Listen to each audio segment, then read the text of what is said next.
Hello বন্ধুরা, প্রত্যেকে কেমন আছো? আশা করছি প্রত্যেকে খুব ভালো আছো। চলে এসেছি তোমাদের সঙ্গে আরেকটি নতুন ভিডিও নিয়ে। তো দেখো, আজ হচ্ছে শনিবার আর এখন বাজে সকাল 10:30টার মতো। তো এখন আমি সকালের রান্না থেকেই শুরু করছি আজকের ভ্লগটা। তো বর অফিসে যাবে 11:30টার সময়, আর এখন আমি একটু বাঁধাকপি রান্না করে নেবো আজকে। আর বাকি রান্না গতকালের রয়েছে, তো আজকে একটু বাঁধাকপি করলেই শুধু হয়ে যাবে। তো দেখো, সুন্দর করে বাঁধাকপিগুলো কেটে নিয়েছি। একটু মোটা মোটা করেই কিন্তু আমি এইভাবে বাঁধাকপি কাটি, তাতে আমার খেতে ভালো লাগে বেশি। আর এখন আলুটাও কেটে নিচ্ছি। আমি বাড়িতে বাঁধাকপি করলে ঠিক এইভাবেই করি, একদম মশলাপাতি ছাড়া একদম হালকাভাবে করি। এটাই আমাদের বাড়িতে কিন্তু সকলে বেশি ভালো খায়। তো এখন দেখো, আলুটাও ডুমো করে কেটে নিয়েছি আর বাঁধাকপিটা সুন্দর করে ধুয়ে নিয়েছি। আর এখন কড়াইতে দিয়ে দিলাম পরিমাণ মতন সাদা তেল। এর মধ্যে একটু পাঁচফোড়ন আর গোটা জিরে ফোড়ন দিলাম। আর এরপরে কিন্তু আলুটা দিয়ে ভাজতে থাকবো। তো চলো, আজকে বাঁধাকপিটা করছি। আর তাছাড়া তোমার গতকালকের ডাল রয়েছে আর সোয়াবিনের তরকারি রয়েছে, ওইগুলো একটু গরম করে নেবো, তাহলেই হয়ে যাবে। সৌম্যকে বাসি কিছুই দেবো না, ওকে আমি কখনোই বাসি দিই না, ও তো অনেকটাই ছোট। তো ওর জন্য শুধু বাঁধাকপি করছি, ও বাঁধাকপি খুবই ভালোবাসে। তো বাঁধাকপি দিয়ে ভাত মেখে দিলে খেয়ে নেবে মজা করে। আর ডাল সোয়াবিন এগুলো আমরা তিনজনে খেয়ে নেবো। আসলে বাঁধাকপিটা একদম সরু সরু করে কাটতে সময়ও লাগে বেশি। আর ওইভাবে করলে, একটু রান্না করলেই মনে হয় যেন বাঁধাকপিটা গলে যায়। তো তার জন্য আমি খুব বেশি সরু করি না। এটাই কিন্তু আমার বর বেশি ভালো খায়, আর আমিও কিন্তু এটাই বেশি ভালো খাই। তো যাই হোক, চলো, বাঁধাকপিটা এখন বসিয়ে দিলাম। আর তোমার আজকে উঠেছি একটু দেরি করেই, এই 9টার কাছাকাছি উঠেছি ঘুম থেকে। তো রান্না সেরকম চাপ নেই, ওই জন্যই আরও দেরি করে উঠেছি। তো এখন বাঁধাকপিটা মিশিয়ে ভালো করে নুন টুন দিয়ে ঢাকা দিয়ে দেবো। আর এখন কিছুটা কড়াইশুঁটি কেটে নিলাম, কড়াইশুঁটি আর কি ছাড়িয়ে নিলাম। তো সেটাও দিয়ে দিলাম। কড়াইশুঁটি ফ্রিজে অনেকগুলোই আনা রয়েছে, কিন্তু ওই যে সময়ের অভাবে ছাড়ানো মানে হয় না, এক গাদা সব ফ্রিজেই পড়ে রয়েছে। তো একটু একটু করে ছাড়িয়ে বিভিন্ন তরকারিতে দিই। তো চলো, দেখো, কালকের বাসি তরকারিগুলো বার করে নিয়েছি, এগুলো ভালো করে গরম করব। সোয়াবিন তো গতকাল বর খেয়েছিল, তো ও আজকে খাবে না, আজকে শুধু রিজু সোয়াবিনটা খাবে। আর এদিকে দেখো, কলেজে বল খেলতে গিয়ে বল লেগে করে আঙুলটা অনেকটা ফুলে গেছে, ব্যথাও হচ্ছে, তো ফলিনি স্প্রে করে দিয়েছি। আর এখন দেখো, রিজুকে ব্রেকফাস্ট দিয়ে দিলাম। তো ব্রেকফাস্টে ওকে আজকে ছাতু দিচ্ছি, ছাতুটা জলে গুলে নিচ্ছি। আর তার সাথে দেখো একটু কুমড়োর বীজ, এইটা কিন্তু আমি আমার ছেলেদেরকে দিই। এটা হচ্ছে এমন একটা তোমার দারুণ একটা খাবার যেটাকে বলা যায়। এটা একটা নিরামিষ যারা খায় বিশেষ করে তাদের জন্য কিন্তু খুবই হেলদি, খুবই উপকারী। তো এরকম গ্রিন গ্রিন কালারের বীজগুলো পাওয়া যায় তোমার প্যাকেটের মধ্যে। তো এইগুলোকে আমি ড্রাই রোস্ট করে এভাবে গুঁড়ো করে নিয়েছি। তো কয়েকদিনের মতন করে নিয়েছি। এটাই 2 চামচ ওকে মিশিয়ে দেবো ছাতুর সঙ্গে। আর সৌম্য যেহেতু অনেকটা ছোটো, ওকে 1 চামচেরও একটুখানি কম দেবো। তো আমি এগুলো গুগল সার্চ করে পড়াশুনো করে দেখে নিয়েছি যে কত বয়সে কতটা খাওয়া উচিত। আসলে আমরা নিরামিষ খাই, তো মাছ মাংস ডিমের প্রোটিন বিভিন্ন রকম যে জিনিসগুলো থাকে সেগুলো আমরা পাই না। তো এর জন্য কিন্তু বিভিন্ন রকম বীজ বাদাম এগুলোর ওপর আমি ভালো রকম জোর দিই। তো এখন ভালো করে মিশিয়ে নিলাম। আর একটুখানি আখরোট আনা রয়েছে, ওটা গতকাল রাতে ভিজিয়ে রেখেছিলাম, ওটাও দেবো। আর তার সাথে একটু খেজুর দেবো। আরও ড্রাই ফ্রুটস আনতে হবে, সেগুলো এখন আমার আনা নেই, তাই এই কটাই দিচ্ছি আপাতত। তো চলো, এখন এই ব্রেকফাস্টটা ওকে দিয়ে দিই। আর এদিকে দেখো, ডালটাও ভালো করে গরম করে নিয়েছি। আর সয়াবিনটা শুধু রিজু একা খাবে, তো যখন দুপুরে খাবে তখন ওকে বার করে গরম করে দেবো। আর এদিকে ডাল আর বাঁধাকপি করে নিয়েছি, আর ভাতও হয়ে গেছে। তো এই হচ্ছে আজকের লাঞ্চ মোটামুটি। আর এর সাথে সয়াবিনটা গরম করলেই হয়ে যাবে। আর এদিকে রিজু কিন্তু আবার সকালবেলা এসে কিন্তু রান্নাবান্না শুরু করে দিয়েছে। ওই যে বার্গারের প্যাটিসগুলো আনা আছে, ওইগুলোকে ভেজে ভেজে খাচ্ছে। যখন তখন এই এসে কড়াই তেল গরম করে এসব শুরু করে দেয়। আর দেরি করে থাকে, যখন ছুটিতে থাকে, বাড়িতে থাকে আর কি, দেরি করে ঘুম থেকে ওঠে। আর এখন দেরি করে উঠে আমাকে জ্বালাতন করার জন্য দুই ভাই এসব শুরু করে দিয়েছে। তো চলো, এখন ছাতুটা একটা কন্টেনারের মধ্যে ঢেলে নিলাম। আর রিজুকে এখন ছাতুটা দিয়ে দিয়েছি, আর সৌম্যকেও দিয়ে দেবো। সৌম্য ঘুম থেকে উঠে ওপরে চলে এসেছে। তো রিজু যখন কলেজে না যায়, বাড়িতে থাকে, তো তখন অনেকটা বেলা করে ওঠে, তো তখন আর রুটি বা অন্য কিছু খায় না, ওই ছাতুই খায় তখন।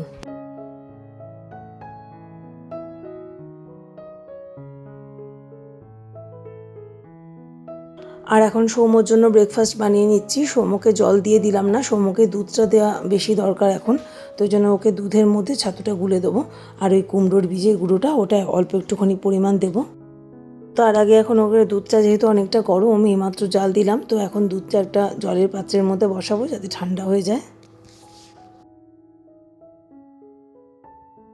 আর এটা এখন জলে বসানো অবস্থাতেই এইভাবে গুলে নিচ্ছি।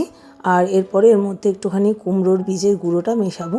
সৌম্য কিন্তু জানে না ওকে এইভাবে বীজের গুঁড়ো মিশিয়ে খাওয়াচ্ছি দুধের মধ্যে, তো তাহলে কিন্তু একদমই খাবে না, কারণ ও ড্রাই ফ্রুট বলো তারপরে বীজ বলো এগুলো কিন্তু একেবারেই খেতে চায় না। তো যেহেতু এটা শরীরের প্রচণ্ড উপকার, তো এর জন্য আমি কিন্তু এইভাবে গুঁড়ো করে তারপরে বাচ্চাদের অজান্তেই দিই, যাতে শরীরে উপকারটা ঢোকে। তো যাই হোক, আমরা যেহেতু নিরামিষ খাই এটা আমাদের আরও বেশি দরকার, শুধু আমাদের বলে নয়, তোমরা যারা আমিষ খাও বা যারা নিরামিষ খাও প্রত্যেকেই কিন্তু এটা খেতে পারো নিজেরা, আর বাচ্চাদেরও কিন্তু দিতে পারো, বাড়ির সবাইকে দিতে পারো। এটা কিন্তু ভীষণ ভালো, একবার অনলাইনে সার্চ করে দেখে নেবে, এটা কিন্তু খুব উপকারী একটা জিনিস। আর তোমরা কারা কারা খাও আগে থেকেই সেটা কিন্তু আমাকে অবশ্যই কমেন্ট করে জানিও। আমি এই নতুন 2 দিন হলো এটা চালু করেছি। আর এখন একটা ডাইজেস্টিভ বিস্কিট দিয়ে সৌম্যকে দুধটা দিয়ে দিলাম। তো ওকে বলেছি তোমাকে আজ থেকে একটা নতুন স্মুদি খাওয়াবো। তো স্মুদি খেতে যেহেতু ও খুব পছন্দ করে, তো ওই জন্য স্মুদির নাম দিয়েই চালাচ্ছি ব্যাপারটা আপাতত। আর এইদিকে দেখো, বর কিন্তু আজকে সকালবেলা কোয়ার্টারে গিয়েছিল, তো কোয়ার্টারের আম গাছ থেকে কিন্তু কাঁচা মিঠে আম নিয়ে এসেছে। তো কোয়ার্টারের আম গাছে আম আসলে পাড়া হয়েছে, তো ওর এক বন্ধু, মানে আমাদের বন্ধু যারা কোয়ার্টারে থাকে, সেই কিন্তু দিয়েছে 4টে আম মতন দিয়েছে, এখান থেকে একটু মাকেও দেবো। আর এই কাঁচা মিঠে আমের তো আম মাখা খুব ভালো হয় খেতে, তো আমাদের বাড়িতে কেউ আবার খায় না, এই আমের একটু চাটনি করলে তবেই খায়, নাহলে কিন্তু আম মাখা এইসব জিনিস কিন্তু আমি একাই ভালো খাই। তো আমি আমার মতনই একটুখানি করব। আর ওর বাবা তো অফিসে বেরিয়ে গেছে এর মধ্যেই, আর রিজু সৌম্য ওরা কেউ খায় না কাঁচা আম।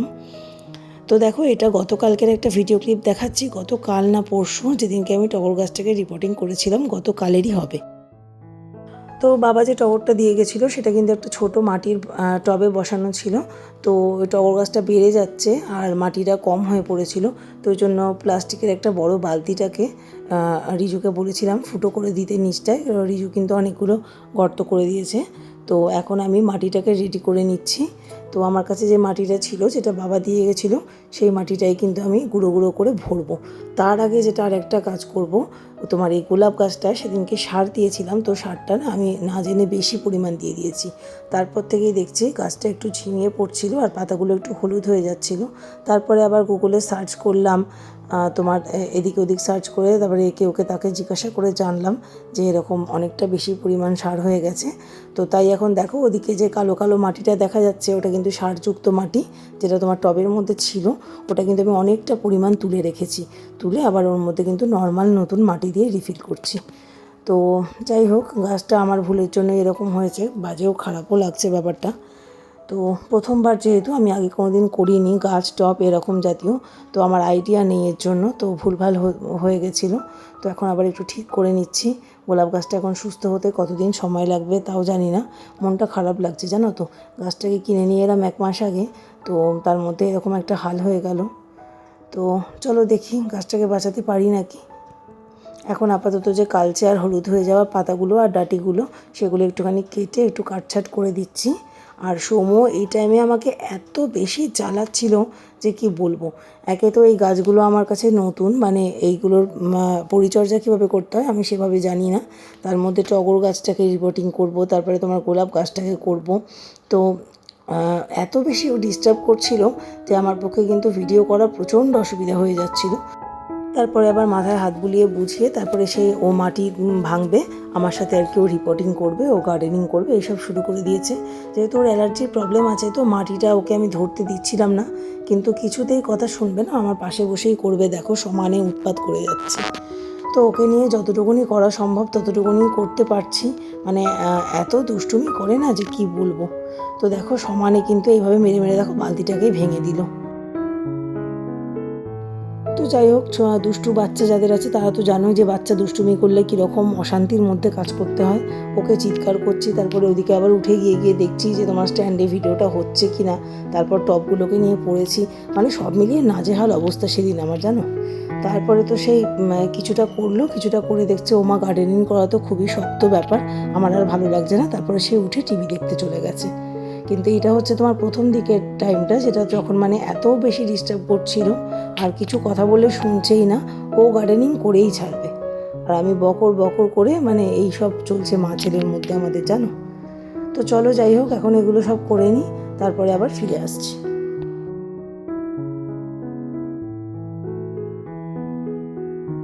তো গোলাপ গাছটাকে এখন মাটি ভরা হয়ে গেছে, আর এখন ওই টব থেকে তোমার টগর গাছটাকে তুলে নিয়ে এসেছি। আর এখন চারদিকে সাইডে শক্ত মাটিটা এই যন্ত্রটা দিয়ে একটু একটু করে ভেঙে দিচ্ছি। তো এই ছোট্ট মাটিটার মধ্যে কিন্তু দেখো দুটো টগর গাছ একসাথে বসানো ছিল। তো দুটো গাছ বসানো থাকলে তো বড় গাছটা বাড়তে পারবেই না, ছোটোটাও বাড়তে পারবে না। তো দুটোকে এখন আলাদা করব সবার প্রথমে। আর আজকে সকালবেলায় আমি মাটিটায় জল দিইনি, যদি বেশি কাদা কাদা হয়ে যায় তার জন্য। কিন্তু ভাবছি পরে যে একটু জল দিলে মাটিটা একটু নরম হতো। তো যাই হোক, চলো এটা দিয়ে মেরে মেরে এখন এই মাটির পাটটাকে দিকটাকে আলাদা করে নিচ্ছি। আর এখন টগর গাছটাকে আবার এই মাটিটাকে ছাড়িয়ে তারপরে নতুন মাটি সার সব একসাথে অ্যাড করে তারপরে বসাবো এই বড় বালতিটার মধ্যে।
তো দেখো গাছগুলোকে ঠিকঠাক করে কিন্তু এখানে বসিয়ে দিয়ে তারপরে জল দিয়ে দিলাম। আর এদিকে দেখো মিন্ট গাছের টবটাই কিন্তু আজকে হাতই দেওয়া হয়নি। আর আমার মিন্ট গাছটা কিন্তু ছোট্ট থেকে অনেকটা বড় হয়ে গেছে। তো দেখো বন্ধুরা, এগুলো আমার সব নতুন বাগানের সদস্য। তো তোমাদেরকে দেখিয়ে দিলাম।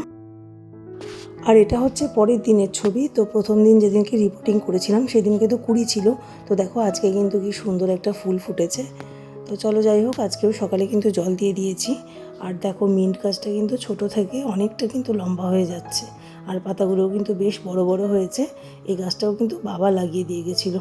আর গোলাপ গাছে কিন্তু দেখলাম নতুন কচি পাতা তো বেরোচ্ছে, এটা একটা ভালো সাইন।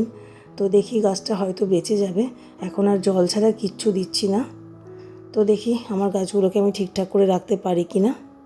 আবার এদিকে দেখছি এই ছোটো কামিনী গাছটায় দেখো পাতা অনেকগুলো ঝরে গেছে। কেন এমনটা হলো বুঝলাম না। তোমাদের যদি কারণটা জানা থাকে তোমরা কিন্তু। আর এখন দুপুরবেলা এই প্রায় 1:45 মতন বাজে। তো এখন আমাটা রেসিপি তো তোমার শর্ট ভিডিও দিয়েছি, নিশ্চয়ই সবাই দেখেছো ইউটিউবে। তো যারা যারা দেখোনি অবশ্যই কটা চ্যানেলে শর্টে দু চারটে দেখলাম, যেটা ভালো লাগলো সেটা তো এখানে আমি আর ডিটেলসে আমটা বানিয়েছি।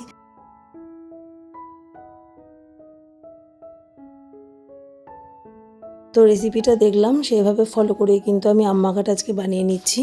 আর বিশ্বাস করো আম্মাঘাটা কিন্তু খুব সুন্দর খেতে হয়েছিল। তো এই যেদিন আম্মাঘাটা তোমার করলাম সেই দিনই কিন্তু শর্ট ভিডিও আপলোড করে সঙ্গে সঙ্গেই তোমাদেরকে পোস্ট করেছি।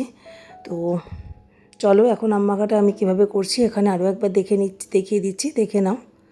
তো এটা কিন্তু এভাবে তোমরা ট্রাই করতে পারো। গরমের দিনে কাঁচা আম কিন্তু খুবই উপকার, ভিটামিন সি থাকে। তো আমার ছেলেগুলোকে আমি কিছুতেই খাওয়াতে পারি না জানো, টকের জন্য ওরা খায় না। ওরা টক জিনিসটা দুজনের মধ্যে কেউই খুব একটা ভালো খায় না, কারণ ওদের বাবাও টক জিনিসটা খুব একটা ভালো খায় না।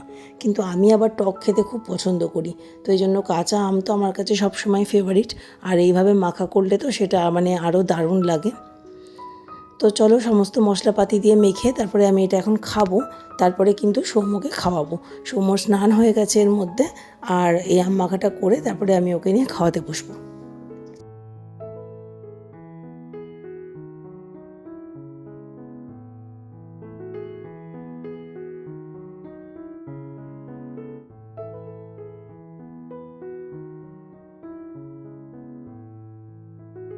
তো এখন বন্ধুরা বাজে তোমার 2:30-এর কাছাকাছি। শর্ট ভিডিওটা আপলোড করলাম এতক্ষণ ধরে, তারপরে সৌম্যকে নিয়ে এখন খাওয়াতে বসছি। সৌম্যকে তো একা যদি ভাত মেখে দিই ও তো মানে দুগাল খাবে আর তারপরে উঠে চলে যাবে। খাওয়ারটাই ঠিক মতন খায় না। তো এত বড় হয়ে গেল তাও ওকে কিন্তু আমার খাইয়ে দিতে হয়। ও খেতে খেতে টিভি দেখে আর আমি ওকে ভাতগুলো খাইয়ে দিই, তবে একটু পেটটা ভরা থাকে, না হলে কিন্তু একেবারেই খাবে না। তো চলো এখন সুন্দর করে ভাতটা মেখে তারপরে ওকে খাইয়ে দিই, তারপরে আমি নিজেও খেয়ে নেব। আমার এখনও স্নান হয়নি, আমি স্নান করব তারপরে খাবার খাবো।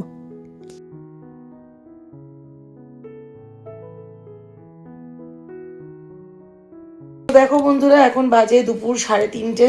সৌম্যর খাওয়া দাওয়া হলো। আজকে অনেকটা দেরি হয়ে গেছে সব কাজ কমপ্লিট হতে। দেরি করে ঘুম থেকে উঠেছি, আসলে ওই 9টা 9:30টায় উঠেছি। তো এখনও আমার স্নান হয়নি, এখন যাব আমি স্নান করতে। আর সন্ধ্যাবেলা একটু বেরোবো, মায়ের কাছে যাব। তো বিকেলের রান্না এখনও হয়নি অবশ্য। তো ওই ডাল ছিল, কালকের সয়াবিন ছিল, ওগুলো গরম করলাম আর বাঁধাকপি করলাম।